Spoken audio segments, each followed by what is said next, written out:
সবচেয়ে বেশি সস্তা কি এখন? গালাগালি করা।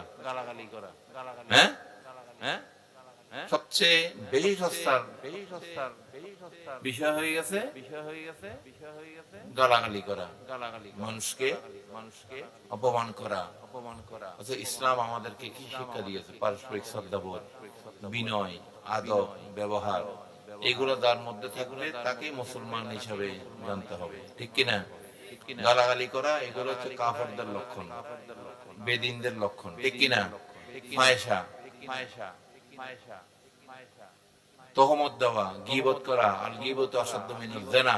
কোরআনে সূরা বাকারার মধ্যে পরিষ্কার আল্লাহ রব্বুল আলামিন ইরশাদ করেছেন যে গীবত, মিথ্যা, এগুলা জিনার চেয়ে কঠিন অপরাধ।